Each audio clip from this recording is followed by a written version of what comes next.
Hey, how's it going? I'm Dave and welcome to my channel. This video that I'm sharing with you today has been on my list of things to do for quite some time, so I'm excited to finally get to it. But before we jump into it, I feel like I need to give you a little bit of a backstory, some context, and also a little bit of a disclaimer.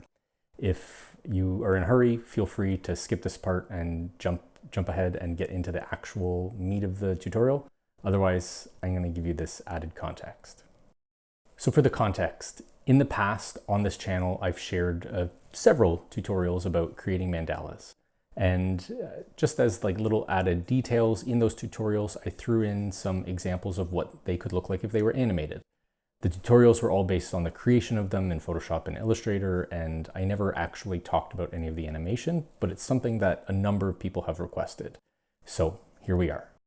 So that's the context as to why I'm making this video. The disclaimer that I want to share with all of you right now is that I've been using Photoshop and Illustrator professionally for almost 2 decades now. So that's why I feel comfortable sharing my knowledge with all of you out there.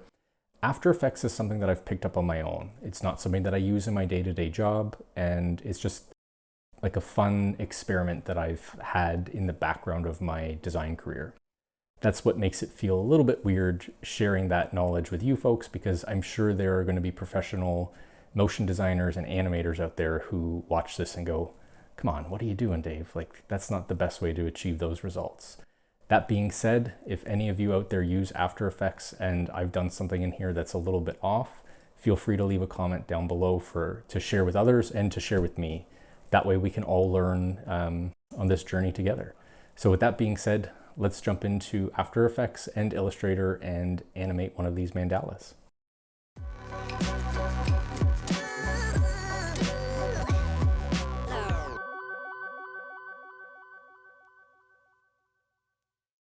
Okay, here we are in Illustrator. We're taking a look at the mandala artwork that we're going to be animating later on in After Effects. And the first thing I want to do is talk about the principles, why I set up the file. So not the how, not the techniques in Illustrator, but just the principles behind setting up this original artwork before we import it into After Effects.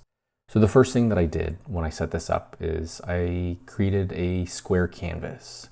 If we pop open up our document setup and then edit the artboards, we can see that we're working on a 1920 by 1920 canvas. I set it up as square because obviously the mandala is going to be circular, radial. This will allow us to define the center point quite easily, and everything can rotate around that. It will help mathematically when we start entering in rotation information inside of After Effects. Keeping everything on a square layer will be a good thing. We can crop this down quite easily in After Effects down to 1920 by 1080 for YouTube HD video size, or even we can go to the opposite and do 1080 by 1920 for vertical social media stories kind of size. So that's the size of our canvas. Keep it square. 1920 by 1920 I find is a good size to work at for this type of animation project. The other thing that I did when I set this up is I kept all of my elements that we're going to be animating as strokes only. I didn't work with any fills apart from the background. So if I select everything, deselect the background, you can see here that there are no fills active. Everything is stroked. I have some other animation examples where I've used fills in the past, but for this particular look, I want to use the trim path effect in After Effects. And I don't particularly like having filled paths trim in with the trim path effect. I think it looks best with strokes. So feel free to experiment and work in your own style, but for this particular project, this is why I set it up that way, strokes only. The other thing that I've done is I've been very careful to build this mandala in a series of rings on their own separate layers. Controlling where everything sits on layers inside of Illustrator will help that process of moving over to After Effects and then animating it there. Being able to understand where everything is located in your document is going to be just worth its weight in gold. So in this case, I've worked from the outside in.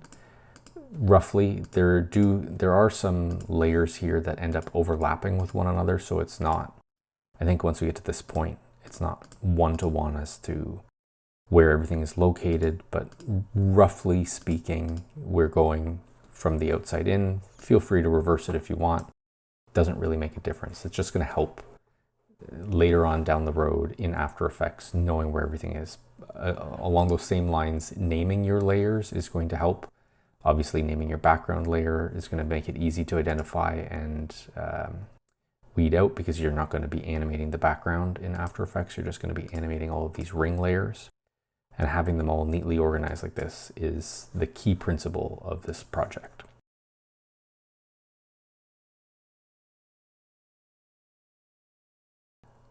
Okay, so still in Illustrator, we've covered the principles of why I set up my document like this, but now I'm going to get into the technical how I set it up. If you've watched my channel before, I've had a number of Illustrator Mandala tutorials on the channel, and there's going to be a lot of repetition here, so feel free to skip ahead. But if this is the first video of mine that you've checked out, I want to make sure that everybody's up to speed on how I created a lot of these effects. So let's jump in and I'll show you the how. So the first thing we need to do is create a new document. Command N on the keyboard will pull up the new document window, and I've already got 1920 by 1920 set up here, just one artboard, and we'll hit create. We want to label those layers like I talked about. So the first layer that's going to pop up here, we're going to label it background layer. We're going to double click on the name here and call it background. Now we're going to add a square that fills the whole background. So to do that, we're going to use the rectangle tool. M on the keyboard pulls that up. And if we click once, we'll pull up this dialog box where we can enter in the dimensions. Again, 1920 by 1920, and hit OK. We're going to pop open the transform dialog here with this shape selected, and we can now move it to the exact center point of the canvas. So 960 by 960 is the center point, and hit enter.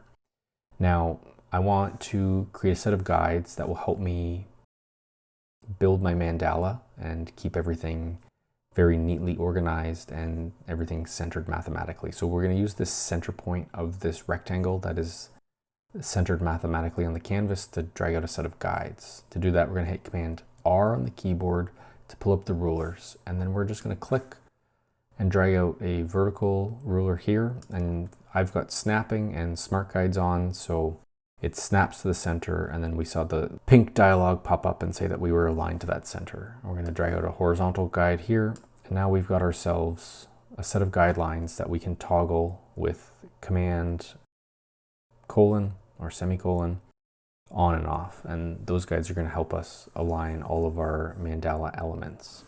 The background here, we want to make sure that it's still selected, and we can pop open up our color picker up here. And we can turn off the stroke because we don't want this to be stroked. And we can add a random dark purple to the background. And we can fine tune it to a point that we like, but really I'm just going to animate this document, so it doesn't really matter what color that is. I'm just showing you how I did it. So with our background selected here, let's lock it. And that's just going to make sure that we don't build any artwork on it or adjust this rectangle at all. And now you can see that we can't select it, we can't use the pen tool. This layer is locked. And now we're going to add our first ring. So we can call this inside ring. So we double clicked on the layer, renamed it, and then we're going to pull up the ellipse tool. So L on the keyboard would pull that up, but it's also buried underneath the rectangle tool in your tool palette. So to access buried tools, all you do is click and hold, and then you can navigate to the drop down tool that it was that you were looking for. So the ellipse tool here, and the key when using these shape tools is to be able to understand where your center point is and how you're going to draw your shapes. So if we just click and drag a circle or an ellipse, it can create a whole series of different shapes. It's not going to be a mathematically correct circle on its own. It's going to be an ellipse unless you hold shift. If you hold shift, you're going to constrain it to be a circle. But if you want it to originate from that center point of the canvas where the guides are that we created, let's hit Command Z. What you can do is you can option click on the center point. So hover over it until center pops up. Smart guides are toggled on and off with Command U. And then if you option click, now your ellipse is going to be originating from that center point. And then we can hold shift as well as option, and we are now going to create a circle which is centered to our canvas.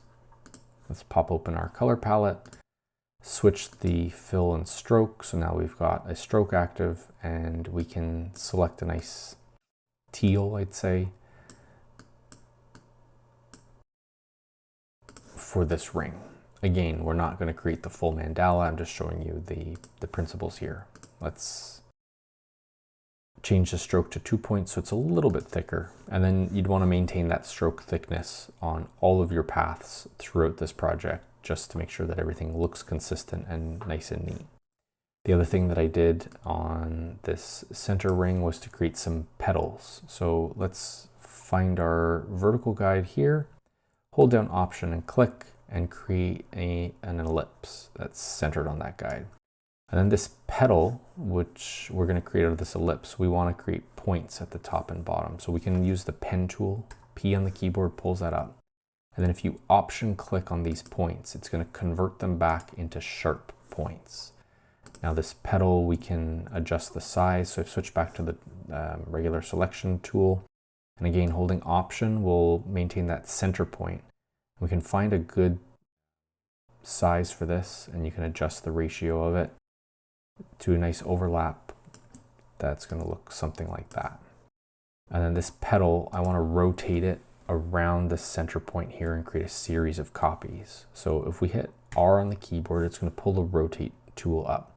And I repeat this function a whole lot when creating these mandalas, where I create one shape or one series of shapes, and then I create copies that rotate around the center point.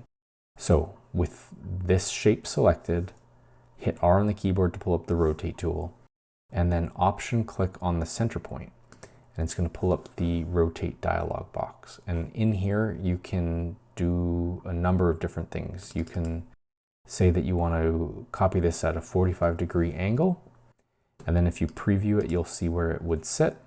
And I think that looks all right. And then we can hit copy, and it creates a copy from its original position. With this copy still selected, if you hit Command D, the transform again function will happen. So it repeats the previous transformation. Again, I use that function all the time. If you've watched my channel before, I've used it in a number of tutorials.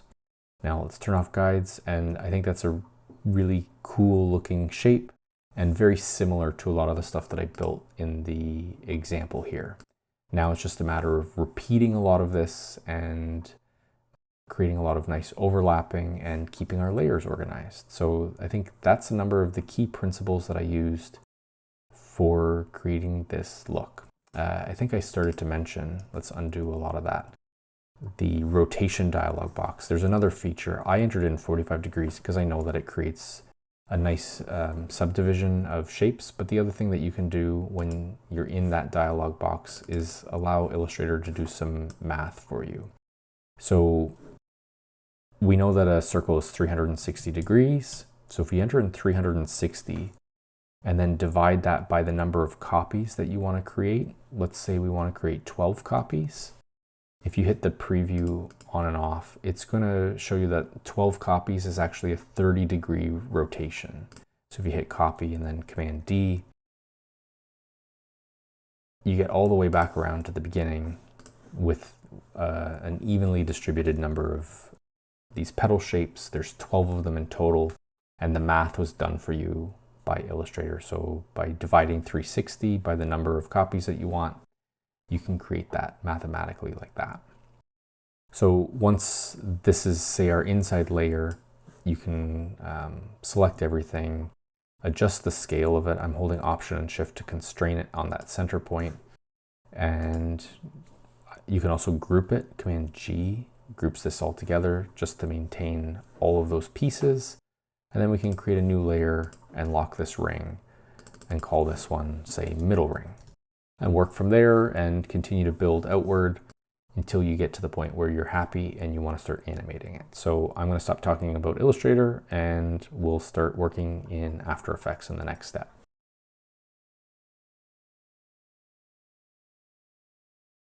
Okay, so for the first time on my channel, we are now in After Effects and we are going to animate the mandala that we created in the previous step. The first thing that you need to do to achieve this result is to import the file. So if we hit Command I on the keyboard, it's going to pull up the import dialog. We can navigate to where you've saved that file and pick it up. And then here in this import as section, let's go to composition, retain layer sizes, and create composition checked is going to be fine. We're going to hit open. And here you can see that all of those layers that we had created are all brought in. And then we also have a composition with those layers as well. Now, what you can do at this point is just double check to see how long your composition is. Composition settings up here, Command K would have pulled that up for us as well. And we can see that the duration of our composition is 20 seconds. For this example, that's going to work, but obviously you can work longer or shorter depending on what it is that you're building this animation for. So we've got 20 seconds to work with and we want to build this on and then have it build off. So the first thing that we need to do is to add the trim path effect, but we can't do that at the moment because these are Illustrator layers and they're not shape layers. So one of the drawbacks of having these Illustrator layers here inside of After Effects is if we scale it up. So let's hit S on the keyboard to pull up scale. And you'll see here if we scale this layer all the way up, well, first of all, we're going to lose it on the canvas because it's the outer one. Let's scale up the middle circle. And you'll better see what it is that I'm talking about. What ends up happening here is it's not vector data that's being displayed inside of After Effects. It's rasterized. It's a preview effectively of the layer, so it ends up being blurry. But what we can do to get around that and what we can do to add trim paths to all of these layers, oops, I undid my import. So let's redo the import, open our composition back up, and then select all of these vector layers except for background because we're not really going to work with that today. And then if we right click and go to create, we want to create shapes from vector layers. And this is where the magic is going to happen. After Effects is going to import all of that vector data and convert it into vector shapes inside of After Effects that open up a lot of possibilities. It's going to take a few moments here, so to listen to my lovely voice. So we now have all of the corresponding outlines for these original layers. They're all going to be selected at this point after you've created outlines. So what I like to do here is hit Command X to cut them. And then I can come back in here and delete all of these. So I held down Shift. I'm going to delete all those layers because we don't really need them anymore. And I'm going to paste back in to the document, Command V. So now we've got all of our outlines and the original background. So now what we can do with our middle circle here, let's zoom into it so we can see what ends up happening, is we can twirl this down and then go over to this add button, and we can add a trim paths effect. So trim paths ends up at the bottom, and we can keyframe this now by animating the endpoint.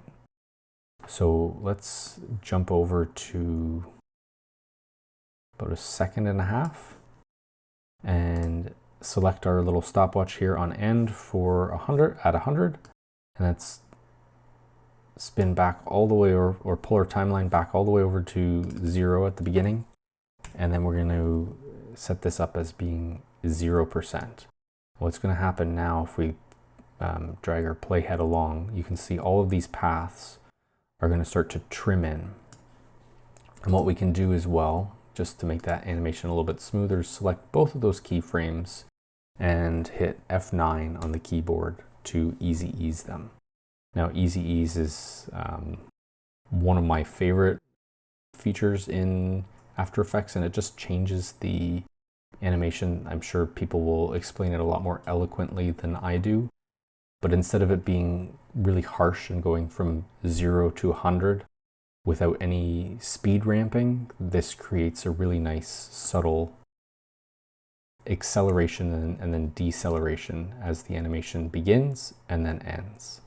So that is a fantastic tool for a beginner in After Effects to start making that animation look a lot smoother, a lot more buttery.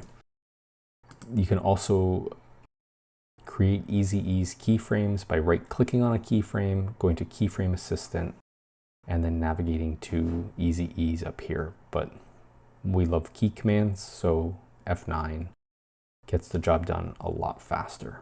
So we have now created a trim path effect on this first ring.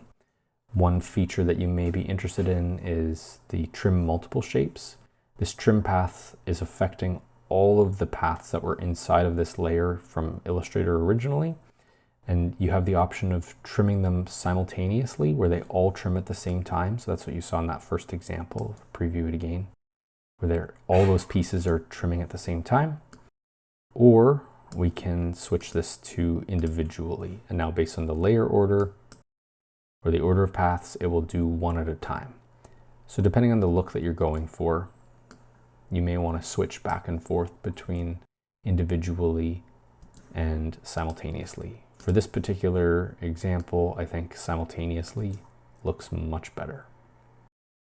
So there we go. That's the first animation that I have demonstrated on the channel, and I think it's pretty cool. But now we need to copy this effect onto all of the other shapes in this document. So what I like to do here is actually select trim paths up in this area, and we've already got our keyframes in there. And if we copy this, it's now on our clipboard, and with our playhead still at 0 seconds, we can select all of the other layers and hit Command V, and it will add trim paths in on all of those shapes. So now everything is going to animate in at the same time, and the preview of this is going to be pretty wild.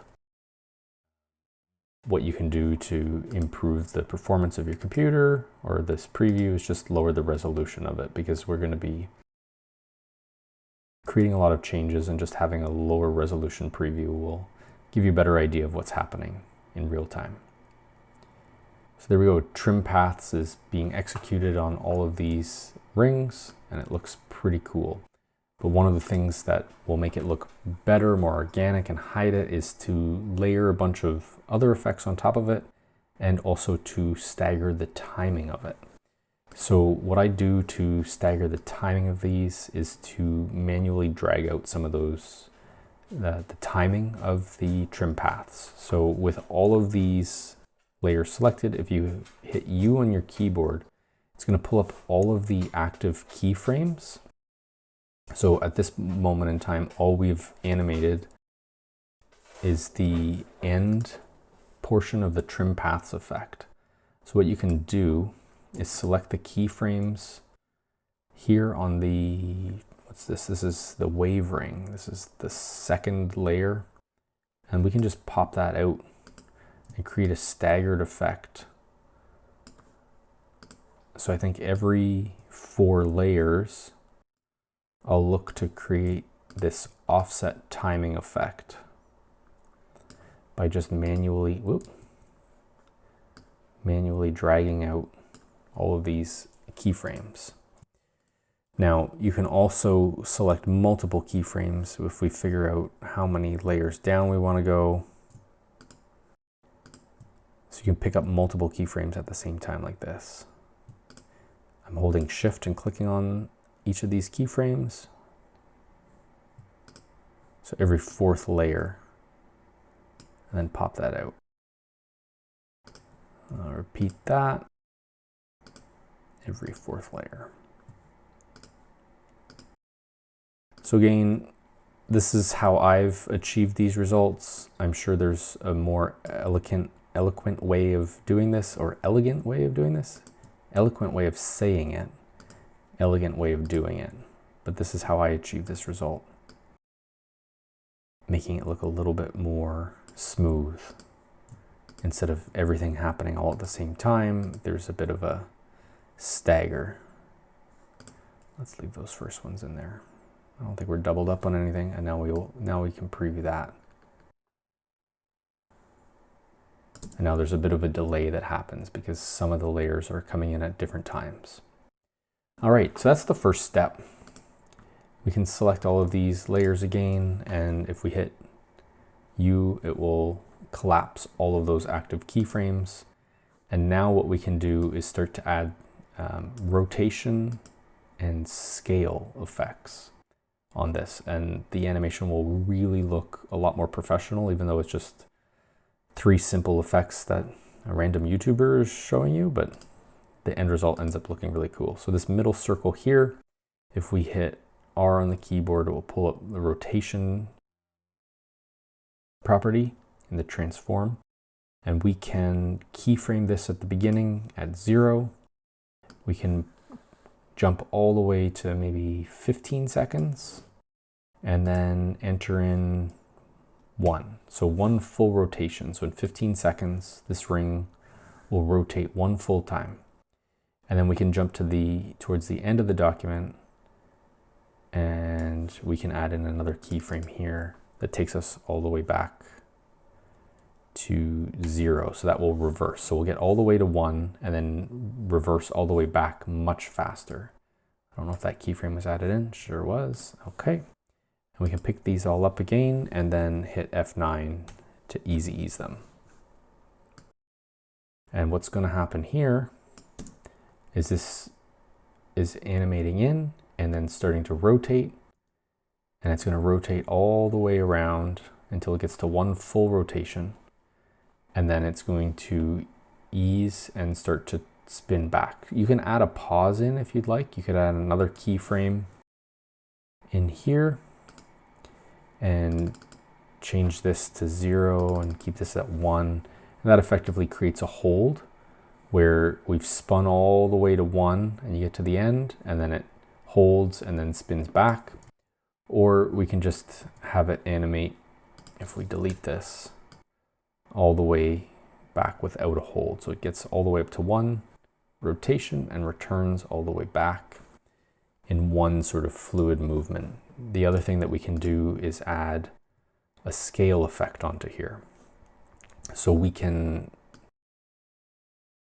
keyframe this by starting the stopwatch, and maybe at the beginning, because it's trimming in, we don't have to go all the way down to 0. We can start at 70%, and around the 2-second mark, 2.5 second mark, we can bring this up to 100% so it gets full size.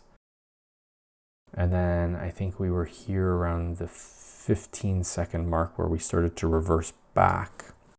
We could add in another keyframe. So between these 2 keyframes, we hold at 100% when all of that rotation is happening. And then towards the end of the document, we can go all the way down to 0. And that will be the end of our sequence when the whole sequence of rings animates down to 0. So I've selected all the keyframes again and hitting F9, and we can kind of get an idea of what's happening here. So we trim the paths in, it starts from nothing, and we are scaling it up slightly so it's growing, and it's also starting to rotate. It gets up to its full speed, rotates all the way around, slows down as it hits the full rotation, and then starts to shrink and spin backwards. And that's basically how I animated the whole thing, with the added wrinkle of doing that same staggered timeline. So what I'm going to do is I'm going to build all of that out now and show you the end result, but that's how I achieved everything. So what I'll do is I'll finish off this animation and create all of these effects on all of those layers, and you'll see the end result, how it ends up looking. But basically that's the principle, is you create a trim path effect, you scale and rotate the rings, and with a little bit of a staggering and with the easy ease keyframes, you end up with an effect that looks really professional. And I think anybody is going to be able to apply this to their own artwork and be really pleased with the results, because I know I am impressed with the way that this looks. Okay, so a bit of a time jump here, but I finished all of the animation and we'll preview it here quickly, and you can see that it really has this over-the-top elaborate effect, and it's just a series of simple keyframes that I think pretty much anyone who has started with After Effects is going to be able to put together. Now, the one thing I can't believe I forgot to mention in the beginning when I was running through everything was that on the rotation aspect, make sure that you are inputting reverse numbers so that not every layer is spinning in the same direction. If you do, I think, let's pull up a couple examples here. So we're going to select these layers and then hit R for rotation. And you'll see that I have this staggered effect where the timing is going to be different, but the rotation itself is also different. So the first layer here, we're spinning 360 degrees, so one full rotation. And then the opposite layer, the next layer down the stack, is -1. So it's spinning in the opposite direction. And that's what really sells this effect, is when the layers from Illustrator are spinning in opposite directions, and it creates a really cool look. The next layer down in the stack, I didn't even spin it a full 360 degrees. So the layer is only spinning 180 degrees. So it's only doing 1/2 rotation. So the effect there compared to the 360 degrees is that this layer is going to look slower. So you're getting variation on speed, you're getting variation on direction, and you're getting variation on timing with this staggered look. So if we select everything, I'll just show you quickly what our active keyframes look like. So I pressed U, and you can see what I've done here is I've keyframed the end property in trim paths, I've keyframed the scale effect and the rotation effect, and then there's a staggering that happens, and then some different numbers. Same thing with scale that I just described with rotation. If you look at scale, at the very beginning here, I scaled some up from different sizes. So they started at 50, 90%, 70%, 25%, so that you get a different staggered timing effect on how these are building in. They're scaling in at different paces. Some come in faster, some come in slower, plus you've got the stagger effect. So overall, this effect I'm really happy with, and I'll show you the completed render right now.